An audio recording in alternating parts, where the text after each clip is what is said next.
umubyeyi yakubwira bawumva ari gusakuza wowe ukumva ari kugusakuriza nyine ko hari imyaka umwana ageramo umubyeyi avuga kumva ari nko kumusakuriza none indi myaka muzageramo we peti none nawe mere wawe cyangwa papa nawe ujye umera nk'uri kumusakuriza kandi we yarakubwiye mbere wowe ukabyanga ku nkuru yanjye nyine bajyaga bambwira kera nyine twiga kwambara poketi haradutse n'ibintu by'amatabi twicomesha ngo amabure ati nyamara ibyo bintu bizabagira imbwa ukaba ubu wa mbere ariko kuri conduite ugasanga hariho 0 mana cyangwa shege none uticha akakubwira ati wewe nubwo ubu wa mbere ino conduite hari igihe ayo manota menshi ntacyo azakumarira kubera discipline mani nyeye kwanza bagire discipline wananze kubivugira imbere akamera no mu byankuzo birimo nyine to ubwo mu myaka yanjye mitoya nari narigize wa danje yagize umuraro uteye ubwo amvuga ati ko mbu wa mbere se n'ubundi nimba nabwira teacher none se ko nari nkweye reba kuri birote yanjye ngambwa ati nyamara hari igihe ayo manota uri kugira wagize ya danje nino conduite no discipline ho bizakuba 0 nkajya ngira ngo bimwe byabo ngo baba badusakuriza abana bazi kari n'abaswa uriya yize muri cya gihe uretse gato aho rero ni cya kibazo cy'imyumvire y'urubyiruko iyo rutabonye abarubungabunga ushobora kwikura naho waruri ahandi agirira ubwenge abwira urubyiruko kwirinda ibigare ibyo ngibyo umuntu yabimbajije ndamusobanurira kuko yes bakunzi ba KOP turabaramukije kandi tubahaye ikaze hano mu kiganiro cyacu cy'uyu munsi turi kumwe na mwarimu wacu muri iri shuri tugiye kwiga tukagira ubumenyi twungukiramo muri kino kiganiro mwari ngo ikaze asante sana umeze ute ndaho nimo ndeba inkuru ndaza kuyisoma nitonze ni inkuru ivuga ko I&M Bank ifatanyije na Green Fund nuko hari ubufatanyabikorwa partnership igiye kuba hagati ya I&M Bank na Green Fund bijyanye n'ibidukikije ndaza kuyisoma nitonze ntacyo nanjye hariyo narindi gusoma mu Bugesera Kanyanga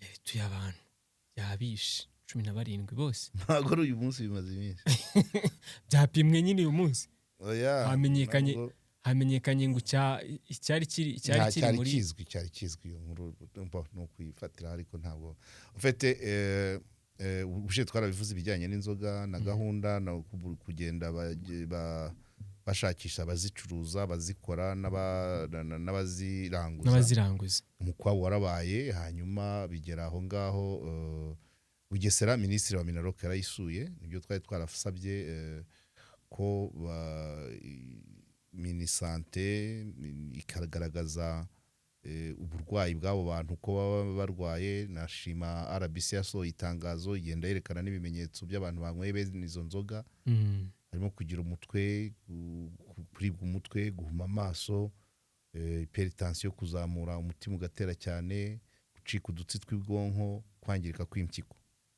ibyo ni Minisante igomba kubitanga Minicom nayo ikatwereka abanyenganda bayo uko bari gukora hanyuma Rwanda FDA ikatwereka composante zibigize icyo kinyobwa hanyuma Minaloc ikajya mu baturage bayo Minaloc rero niyo nabonye mu karere ka Bugesera mu murenge wa Ngeruka imibare baravuga 17 ariko abandi bakavuga 18 it's okay ubundi n'umwe ntago abakenewe kandi nyuma yaho nyuma y'imibare twagiye tubona n'ahandi none abagizweho ingaruka n'izo nzoga harimo abavanyemo ubuhumyi abahindutse abapfakazi n'ababaye imfubyi imiryango yatakaje ubushobozi kuko umuryango wabuzemo umuntu ntabwo ubugikora harimo umubyeyi wavuga ati ubu ngiye kujya nibaza kiburi kimwe kubera ko umugabo yapfuye azize iyo nzoga naho ubundi kuvuga ngo umunyamakuru avuga ngo hahishuwe nta cyahishuwe kirimo bimaze igihe metanol kubisirikira mu Rwanda ni ibintu bimaze ibigiye kumara amezi 2 bizwi ahubwo nuko byamenyekanye ntihagire ingamba leta y'Ubwongereza ikimara kuvuga ngo dore urutonde rw'ibihugu bisirikiramo metanol ntabwo inzego hano zagomba kwicaza bavuga ese koko ibyo Ubwongereza bavuga nibyo bakareba kandi uribuka muri cya gihe cya Usalama bari bavuze ngo hari umuntu uranguza metanol bidakurikije amategeko ayihereza uwabonye wese akaba ariyo yenda igasirikira bakajya kuyengesha n'ibyo biyoga byo mu ntoki bitari mu nganda bitari ibya Minicom ariko ni aba Minaroka kuko abaturage bose ni aba Minaroka. Dushimire Minaroka ko yamanutse ikajya kuri tera. Metanol rero irahari nta nubwo ari Bugesera yonyine n'ahandi tuzabyumva ntabwo ari icyahishuwe kuba metanol iri en circulation hano mu Rwanda bimaze igihe bizwi na mbere. Donc Usalama yarabyerekanye kuko uwo muntu yarabacitse uyitanga mu buryo butemewe. Leta y'Ubwongereza irongera nayo itangaza ko umuntu uva mu gihugu cy'Ubwongereza agomba kugera mu Rwanda akanywa yitonze akagenza gake akitondera ibyanywa. Ayo makuru yose yari ahari ahubwo inzego ntabwo zari zarabyaje umusaruro ngo zibwire abanyarwanda. Iyo bitangira icyo gihe ntabwo iyi mibare y'abapfuye tuba turi kuyibona. Minisante igomba no gukomeza ikongera ikabarura abagizweho ingaruka n'izo nzoga kuko n'uwayirokotse benshi baravuga ngo arareba arahunyeza nyuma hakazamo ibikezi hari n'abatumva n'abapfuye amatwi hanyuma bagakomeza. Ibaza inzoga ikwica amatwi cyane. So urumva rero ntabwo Bugesera aho hapfuyemo n'uwayicuruzaga ubwo nawe wasanga yarajyaga kwitanga akabanza agasomaho.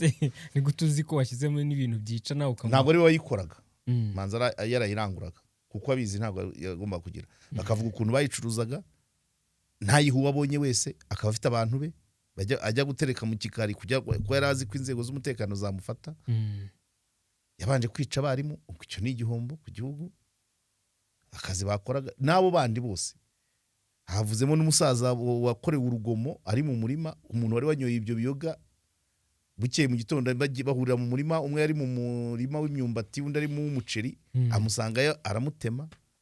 Ibyo byose ni ibintu kamemo mbona ko habayemo uburangare ku buryo byakabaye bigira bakagombye gushyiramo imbaraga. Abo bantu ni benshi cyane ngaho bazi 17 b'akarere kamwe kandi n'utundi tugiye tugira abandi. Hari n'abagiye bapfa urusorongo tutamenye ugasanga wenda ku murenge hapfuye umwe.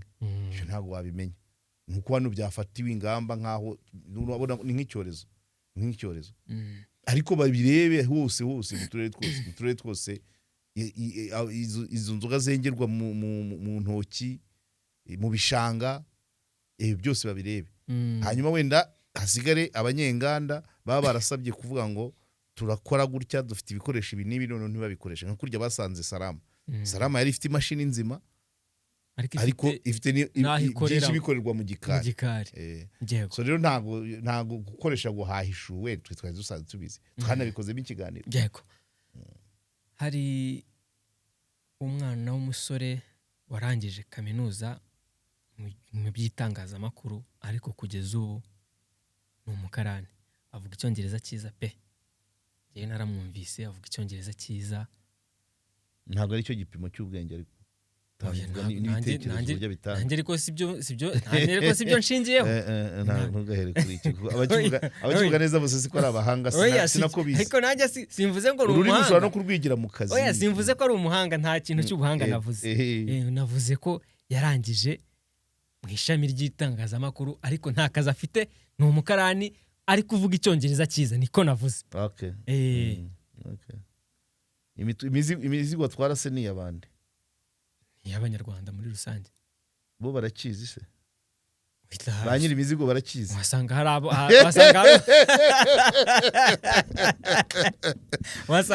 twaza kukubwira ntacyo kimumariye kwa kukivuga neza utwara imizigo y'abatakizi ntacyo kimumariye. Nicyo nashaka kukubwira ntago nkinyeze ahubwo kuba gifite mu byo akora ntago gikenewe. Uriya muhungu rero impamvu natekereje no kuba namukoraho bibaye na ngombwa nanamubonye ni umuhanga. Ni umuhanga uburyo nubwo yanyweye itabi ryinshi ariko aranabizi ko ari ryo rishobora kuba rimugejeje habi. Arabizi ariko nanone bikabagira insiriri mu muryango. Amateka y'uriya muhungu uko abyivugira ashobora kuba ava mu muryango nyine utishoboye kuko nta na rimwe yigeze ajya kwigaho leta yamwohereje. Yego. Arangiza arangiza primaire Mhm. avuga ko bamwohereje kuri ni groupe kureri Butare ngira ngo hanyuma biranga sinza ikigo bari bamwoherejemo nzi ko section ariyo bari bamwohereje muri Ekoze Musambira nabwo akagaruka muri Nayini. Uko byagenze kose uko umuryango wari umeze yatsinze icya leta muri primaire bamwohereza muri secondaire yiga umwaka umwe biramunanira ajya muri Nayini igahanga kwa mushikiwe kwa mushikiwe. Iyo Nayini ayirangije aratsinda nabwo bamwohereza kuri Ekoze Musambira nabwo ibiceri arabyivugira. Aho niho nemera ko ubuhanga bwenda bushingira ku kuba uko atanga ibitekerezo ntabwo atwarwa n'ubuzima arimo cyangwa yanyuzemo. Atari ibitekerezo nk'umuntu muzima akaba nazi n'ibindi byose bishamikiye ku burwo buzima bwe. N'uburyo uri bukukuntu yasubije umunyamakuru ngo mu buryo bubiri. Mu buryo bwo kwemera utegereza igeno ryawe. Ariko mu buryo buri scientifique et sociale ugezwa ahantu n'uwawe. Ibyo hari abantu batabizi. Hari abantu batabisobanura gutyo. Nubwo yanyweye itabi, nubwo ari umukarane, nubwo yagize gute, hari abantu batasobanura ikibazo gutyo. Kwiga ntibihagije. Hari ibindi. Good. Avuye igahanga bamwohereje Koze Musambira naho ibiceri akavuga ati haba ikibazo cy'ibiceri. Abaje hehe muri Nayini nanone mu Gatenga. Ariho yatsindiye akajya kwiga i Butare ku nguzanyo. Icyo cyambere ikirimo nuko ubuhamya bw'abari abana baba bize muri Nayini hari abantu benshi baba bavuga bazi ko ntacyo bavamo batabasha kugera muri kaminuza ariko nuko bazi ko ari n'abaswa. Uriya yize muri cya gihe uretse gato. Numva ko nubundi yagiye Nayini atariho leta yamuhaye. Sibyo? Yego. Ubundi iyo hagiye yabaswa Nayini ntizigira abantu bagaragara. Ariko hagiye abana b'abahanga nkuriya uko yagiyeyo nubwo yagiyeyo atari ubushake bwe. Ariko yaragiye ahura n'abarimu bigisha umunyeshuri nawe usanzwe afite IQ iri hejuru. So nukuvuga ngo usanganwa ubwenge aho wakwigira hose batsinda. Yego. Ukabona umwarimu muzima ukabona byose.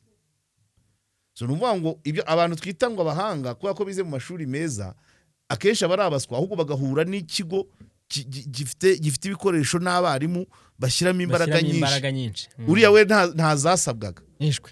Ezarize gusa. Reka. Ahandi abera umuhanga nuko azi byinshi byamukozeho.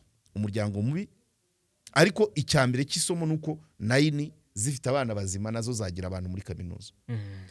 Icya kabiri akavuga ati ngewe kubera kwizera ubuhanga bwanjye nanywaga itabi cyangwa singe mu ishuri mwarimu yavuga ati kandi mfite ayambere. Ako kana aho niho yaguye. Kandi mfite ayambere. Nawe arabyibuka. Kandi mfite ayambere. Urambwira kujya gukora etide, urambwira kureka itabi, urambwira guhora mu ishuri. Kandi ayambere n'ubundi nyazana. Aho rero ni cya kibazo cy'imyumvire y'urubyiruko iyo rutabonye abarubungabunga ushobora kwikura naho waruri. Njya nkubwira urugero rw'abana nigeze gusanga mu kabari nka 4 z'ijoro. None mbabwe bambaye na uniform. Nishaka kuri mu kabari aya masaha. Ikigenzi cye ngo uramupeyera se. Uri ko ni kuri ya mutipe niba ari papi niba ari inde. Niko asubizaga abarimu. Ko ntenda gutsindwa uranshaka wiki. Iyo utagiye gucyo kiri butoya rero birakokama. Hanyuma ubwo ikindi somo kuri ya muhungu kwizera umuntu wanyoye itabi biragora. Ubu twakabaye kuko yize ibintu byacu. Nani mugora cyagiye tumaze gutandukana nahuye nakandi kana nako kize literature ariko kavuye mu gifundi. Kubera cya kibazo cya network. Yego. Yarangije muri literature hanyuma abura uko yabona network imujyana mu kazi yigiye. Hanyuma network yarafite ni umuvandimwe we w'umufundi. Twabategereje hariya tumaze gutandukana hano uwo muhungu nawe twahuye. Ikigaragara nuko uyu muhungu yigeze no gukora ku museke uriya papi. Icyabura network ni twebwe. Ariko icyo wakora cyose no kumubona stage no kumubona iki umuntu wigeze kubatwa itabi. Kumwizera biravuna cyane pe.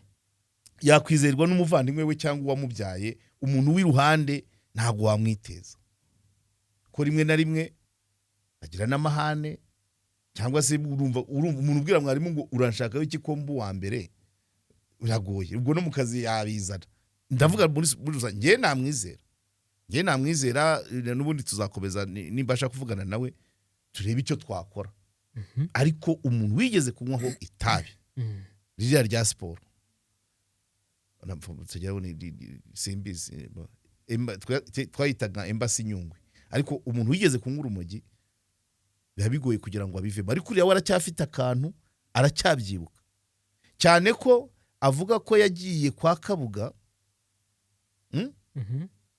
ariko akirinda kujya iwawe. Aranabizi ko iyo nzira ariko bigenda. Iyo ugiye kwa Kabuga kabiri, ubwa gatatu ni iwawe. Ati ngiye sindagiye iwawe. Akigera kwa Kabuga yavuye afitemo ikikango kubera ka kantu kanoroshye ka kantu ko kwiga.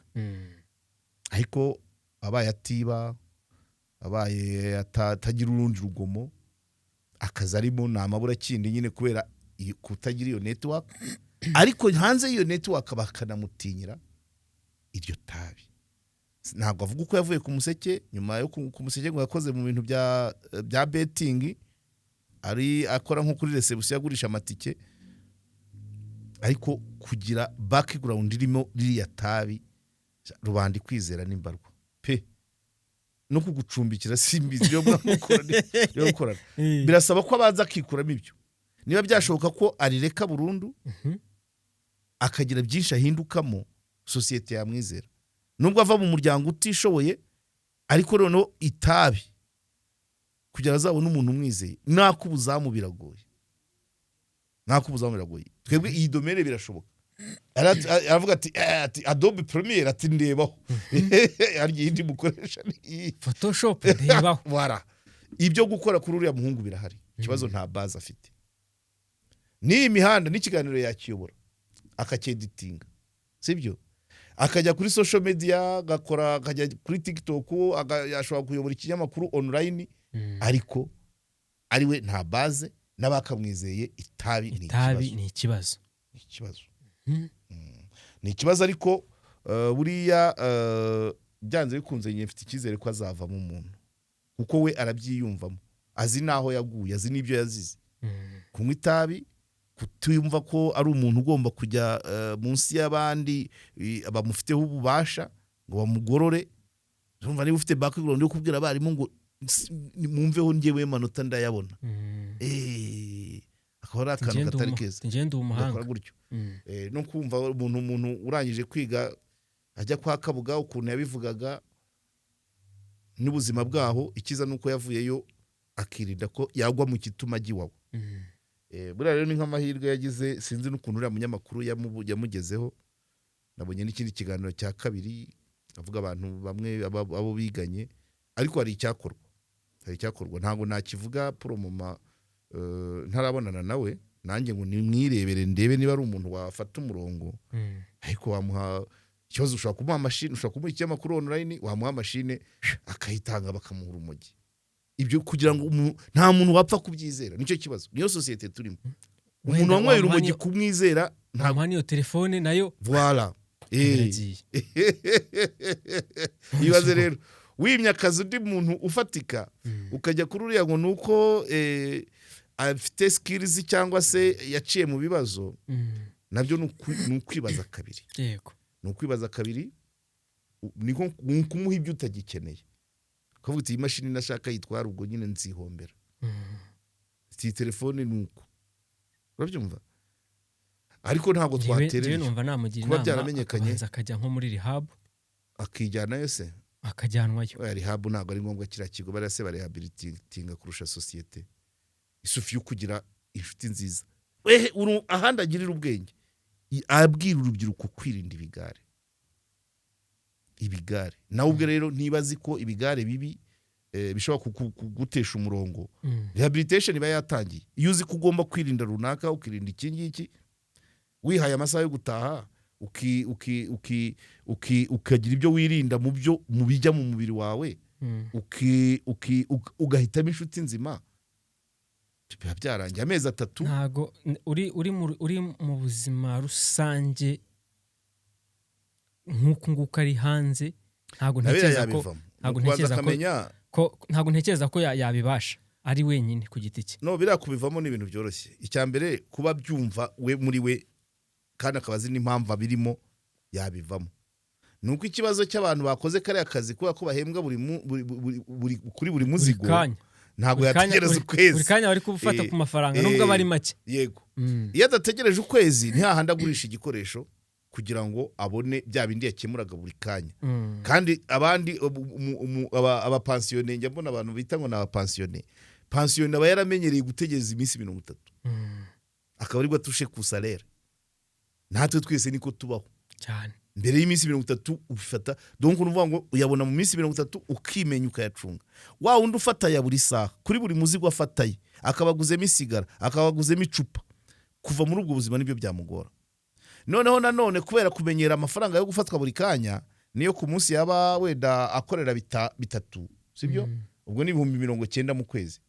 Umuzanye ngo umuhembe 100 azajya abonera rimwe, byamugora. Ko twatudo akikemuza akemura buri saha buri segonda, buri kanya yahita bibona nk'ikibazo. Amaze gufata uwo murongo ukamuzana ukumuhemba 100 cyangwa 150, akagira ibyo ashingwa, agakora, akamenyera ko nta kundi, akava muri uwo murongo byazagera bikagira. Yego. Akajya yapurayinga, akamenyekana, zira n'imbaraga zaziri gupfa. Uzi igihombo kirimo hariya. Twagiye ku isomo. Ese buriya wasanga sunitse ingorofani ukavuga ngo twebwe ngo turi abantu bo muri Safari, ngo na Heke, ngo na BRD, ngo twishyura inguzanyo.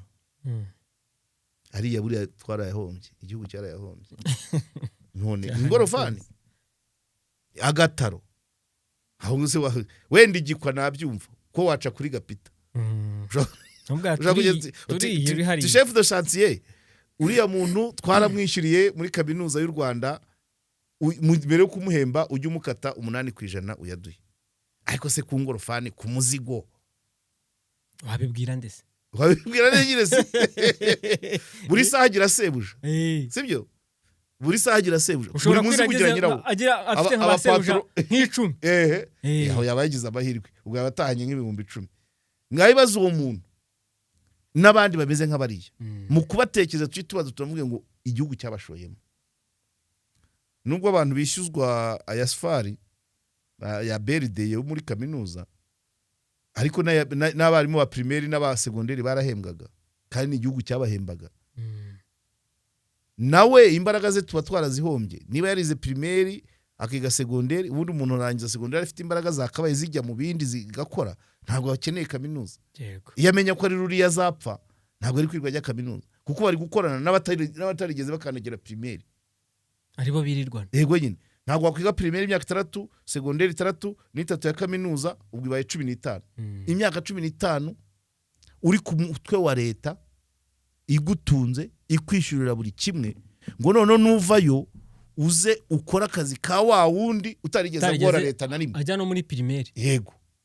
Icyaba ari igihombo kuri societe, tujye tubyemera. Yego. Nubwo tuvanga umuntu niwe wishakira akazi, ariko tujye tumenya ngo ubundi umuntu agera ahangaha igihugu cyaramushoyemo anganiki. So agomba kugikorera. Kugikorera ntabwo ari iriya mizigo rero, kuko iriya ni yabandi ni abatarigeze bavuna leta muri ubwo buryo. Ibaze stress yateye abarimu ababwira ngo winjyana mu ishuri mfita ya mbere. Mwarimu akagira ibisirani, isomo rikurikira akaryigisha nabi, nawe akahangirikira mu mutwe. Izo zose ni imvune ku mukozi wa leta. Yego. Yavuniye abakozi ba leta, none pour moment ntacyo ari kumarira leta. Hakabaye hagira igikorwa. Ntabwo yigiye gusunika ingorofani. Ejo ikiganiro twakoze, umubyeyi wampaye ryajwe yambwiye ngo ngushimire cyane. Ngo amasomo yayumvise, anambwira ko aza kumpereza indi audio, kuguha indi audio y'umwihariko yo kugushimira. We si ngombwa, ariko ko buriya ntabwo ari buriya twakoreraga abanyarwanda muri rusange. Feedback nazibonye niza abantu bakomeye. Hari ibintu byinshi bavugaga uko twabisobanuye, bijyanye no kubwira umwana amakuru y'ababyeyi, amakuru yo ku mateka ye. Uko nabivuze benshi basanze ari byo, ariko hari uwampaye challenge arambwira ko hari umwana wakuze muri buriya buzima arerwa na se utari se ariko bamwentegera mu muryango bamugira uwase abana na barumuna be n'abakuru be mbese nta kibazo nyuma wa mwana aza kubona okazi yo kujya i Burayi ageze i Burayi yagiye i Burayi yaramaze kumenya ko uwamureze atari se noneho yipakurura abana bo muri wa muryango wamureze. Ibyo ngibyo umuntu yabimbajije ndamusobanurira kuko ntabwo abana bose ari kimwe, inda ibyara mweru na muhima cyane. Umuryango wakoze ibyo wagombaga gukora, uwo mugabo ni uwo gushimirwa kuko ntiyitaye kuvuga ngo uyu mwana ntiyigeze amutandukanya n'abandi. Abavandimwe be bakoze neza cyane, bamufata nk'uwabo, bamwiteteshaho. We kubipakurura amakuru yo kumenya ko atari abo babyeyi, atari uwo mupapa atari se, cyangwa akagira n'andi makuru yuko afite undi se ahandi, yayabonye muri ya myaka mba nkubwira mibi. Iyo twavuze myiza agomba amaze gukura ari we wifatira icyemezo 25 kuzamura. Umwana aho yamenyera amakuru kuri 25 abashobora kwifatira umwanzuro, akarokoreza famiye yamureze cyangwa se agakurikira famiye yamubyaye. Ibyo ni umwanzuro we, ntacyo bimuhungabanyaho n'amahitamo ye. Kuko ushobora no gusanga muri wa muryango wenda n'ubundi yarawubayemo hari icyo we anenga ariko atabivuga, cyangwa se na se wigize wa wundi se wihishaga utarigeze yigaragaza mu myaka mito ye, yarageze agashaka izindi connection akabonana n'umwana. Ikizaro cyo kubimenya ku myaka ya nyayo 25 umwana ni ufata umwanzuro avuga ngo ndaguma aha cyangwa hose ndareba papa wandeze, ndareba papa wambyaye, ndabafata bombi. Ibyo ni uburenganzira bwe. Abandi bambwira hari undi mukunzi wacu dusanzwe tuvugana, we nawe wakuriye mu bigo by'imfubyi, ariko we akavuga ko amakuru yayashatse hakiri kare, aza kubona umuryango afite 20, nawe yabonye umuryango afite 26. Ariko we nahise musubiza ko kuba imfubyi byo birakirwa, ariko kuba ufite so utabona ukagera na so ubona, ibyo nibyo bishobora gucanga umuntu uri muri ya age nakubwiye. Nta muntu ugira base babiri ubundi. So amakuru yo kuba ufite baso babiri, umugabo wa nyoko na so nyirizina, ayo si amakuru y'umwana ukiri muri adolescence. Ibyo byo turabyemeranya n'abantu benshi bagiye batanga commentaire. Ariko witwa ko ari imfubyi akazi ko ababyeyi bapfuye, icyo nta kindi, ni irreversible. Ntacyo kubihindura. Kumenya ko wapfuye atazuka umwana no ku myaka 10 ababizi cyane. Kumubwira rero ngo ababyeyi bawe barapfuye, nta wenda yakuze nibwo atangira kumenya bapfuye bate, bishwe n'iki, ariko abazingu ubwo ntabo ntabahari. Icyabishe n'icyo ntibazagaruka. Yego. Ku ubupfubyi ni ukuvuga ngo ni perte de parents de façon irréversible. Ni ukubura ababyeyi ku buryo nta cyabihindura. Ariko kuba ufite so uri kugenda mu bihugu cyangwa mu ntara handi, ukagira n'undi uri kukwitaho umugabo wa nyoko, ayo makuru aguhuriyemo ku myaka bito byagucanga. Hanyuma icya kabiri nuko uriya mugabo uriya mugore ntabwo akeneye ibya adoption. We icyangwa nuko abyemera, akemera ko umwana ari we mu bandi, nta zindi procedure. Kuko ubundi ariga nuko sinzi ibintu niba ari amategeko yabizanye. Ubundi iyo wemeye nyina, iyo wemera nyina n'umwana, iyo wemera nyina n'umwana uramwemera, kuri ntago wabatandukanye. Umwana w'umwaka n'igice zamutandukanya na nyina, wambwira se ngo mujyane. Ariko nzi ko hari abantu benshi, hari abagore benshi bashaka n'abana mu miryango, noneho bamara gukura abana bakazana imico, kuko imico wenda akomora kuri gene za se nyirizina. Mbese umuco we ntubashe guhura, ntumacinge n'umuco wo muri urwo rugo. Noneho bikaba ngombwa ko nyina aho kugira ngo asenye akamwohereza ku bavandimwe, kwa mukuru we, kwa nyirasenge cyangwa kwa nyirakuru. Ibyo nabyo bibaho. indi byara mweru na muhima ariko byose bigenda biva ku buryo tuba twabareze ni ibisanzwe ariko nzi ko abagabo benshi yashatse babyita ngo ni wari umusumbakazi iyo ushatse umugore wabyaye n'abana uhita bagira abawe ko niko tubaho ubundi niyo sosiyete nziba ntabwo ukigiye muri bya bindi ikibazo kibamo gikomeye cyane gisenya sosiyete gisenya imiryango ni wa mugabo wihishe wa mugabo wihakanye umwana utarigeza yigaragaza akaza muri ya myaka nakubwiye akaza gutera icyugazi sosiyete yakagombye isosiyete muri rusange apana wa mugabo utunze urera wa mwana ni sosiyete muri rusange igomba kuvuga ngo gumaho wihishe ntitwize tukubona tegereza uzaze yarakuze kuko yaje umwana agira cya gihunga cyo kwishimira se ubonetse akagira igihunga cyo kwishimira uwamureze atari se none agatangira kugenda abashyira ku munzane kandi agifite byinshi ari kwiyubakamo ntabwo ari imyaka yo kuvangavanga niyo mpamvu burya muri adolescence ugomba kurya utagombye gusonza ugomba kujya gukina nta ibintu byose udatekereje kabiri cyane iyo haje rero kuvuga ngo yajya hariya yajya mu ishuri yajya abandi batangira itinde akavuga ngo reka se buriya papa ngo yari yarihishiye iki ejo bundi bajya gutegura interrogation agatangira ariko se buriya papa yapfuye iki na mama ejo yajya kugira ariko se ngo buriya ngo wenda atarabonye buruse wenda nta bushobozi buhari yatangira ayo makuru yamugera agahita avuga ngo niyo mpamvu batandihiye urumva ibintu bimurimo umugabo utaragaragaye mu bwana bw'umwana no mu bwangavu nabagumyeyo azaza kuze umwana abasha kumenya ngo ndabimanaginga gute ibugande byabayeho umugabo yageze ku rwego rwo kuba umudepite yararezwe n'umugabo wa nyina amaze kuba depite isa arigaragaza aho nyumvira uzi byabaye manza yaranamufungishije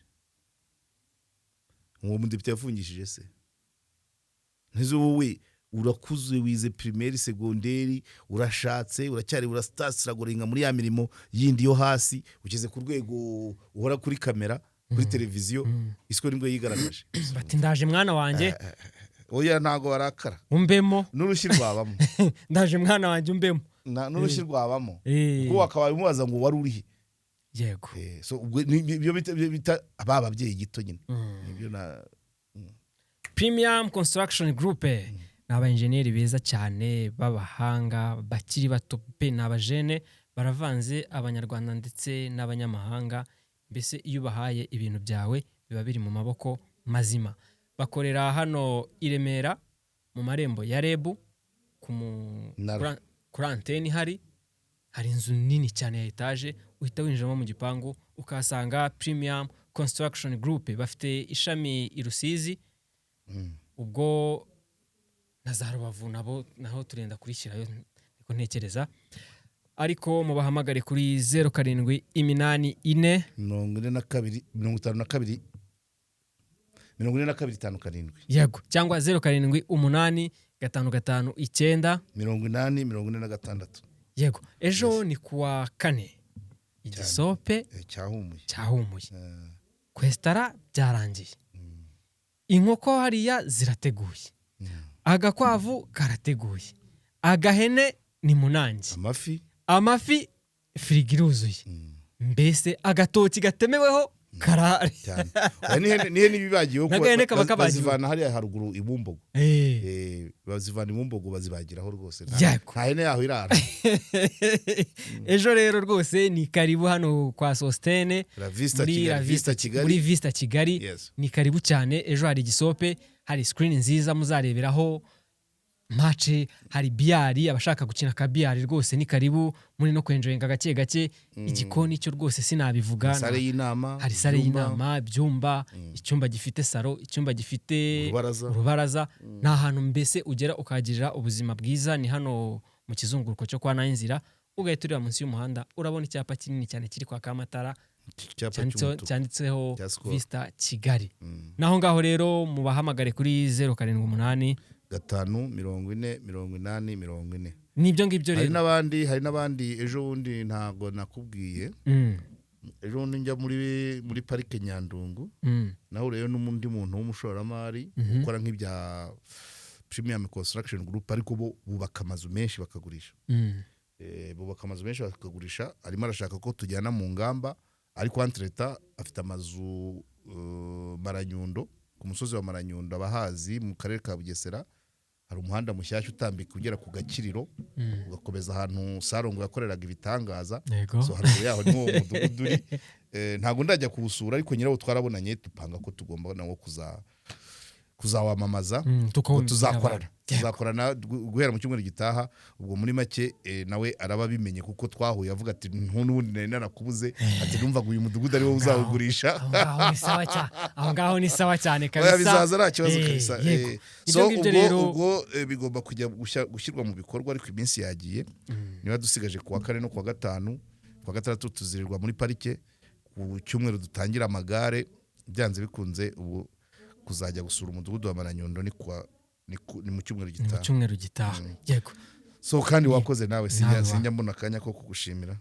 uyu munsi kandi wanakoze uyu munsi ntabwo watangiye uvuga bya bindi niyo mpamvu kuko niba uko nambaye urupira oya iyo nambaye urupira ntabwo mbasa neza nzi ko ndi bubikubwire dusoje ikiganiro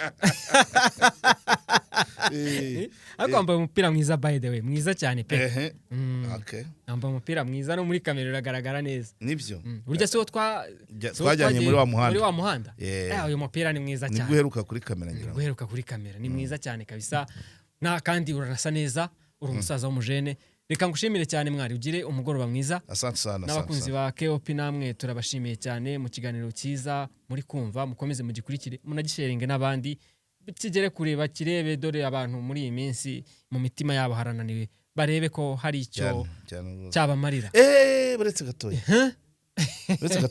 nibutsa akantu umudamu yambwiye ejo twari twaragakozeho mu kiganiro duspekira duhimbahimba we yahise ambwira ko byamubayeho ibintu urabona ibyabaye kuri Saint Valentin twavuze kesi z'abantu bagiye basanga babo bari mu masituwasiyo batabakekagamo bamwe bakavamo kwiyahura abandi bakamenagura ibintu uwo mudamu yaranyibwiriye twanabikoze live kuri TikTok ambwira ukuntu ngo yari afite umusore wamuterese bwa mbere amujyana mu rusengero ariko umusore ari gica byose ari inzoga ari ibitabi byose yinywera ariko ari ibandi yataha ngo yaramubwiraga ati ntukanyegere ntazatekereza ibitari byiza tutarabana no kumuhobera byari ikibazo no kwicara mwegereye byari ikibazo akavuga ati reka igihe kiragera ko mu butipe yavagaho mu rusengero agahita ajya Nyamirambo byose akavayo byabirangije yego noneho rimwe umuntu arabimubwira umuntu ajya kwiha kabyizi uwo musore agiye kwiha kabyizi umuntu arabimubwira umuntu ngo wari umukinnyi w'umunyezamu w'ikipe runaka yambwiye n'amazina ariko sinshaka kumuvuga ko naramugaye watanze amakuru we naragenda naramugaye ariko aragenda aramuhamagara ati wa muntu wawe bari baramaze kwimenyekanisha abantu bose babizi ko ari fiancé ubukwe buri hafi habura amezi make barafashe irembo byari bigeze kuri barafashe irembo aragenda rwose ebana ngasanga bimeze nabi koko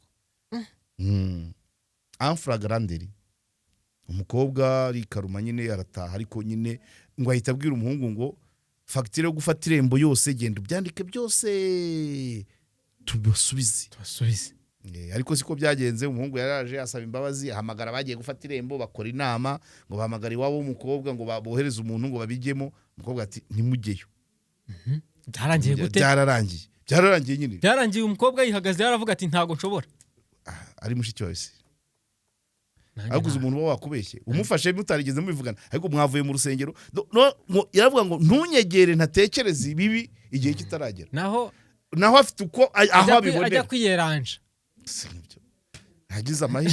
yagize amahirwe urumva umuntu nk'uwo mushakanye umuntu ushaka kubaho mu kinyoma nk'icyo ukubeshya mu kinyoma nk'icyo umwaka umwe ibiri bikagera afata irembo kandi uko mutandukanye muvuye mu rusengero ahita ajya kugura ku biro byaba ari ikibazo. ako kantu nari nakibagiwe kuba ushize mbivuga ko twabonanye n'uwo mudamu ntabwo ako nari nakibutse ntabwo wakavuze.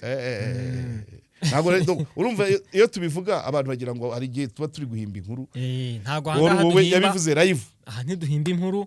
yes niyo mpamvu muba mugomba kubikurikira mukagira n'icyo bibasigira abantu bakagira n'amakenga. yego mwana ndagushimiye cyane rero wakoze. asante sana. yego.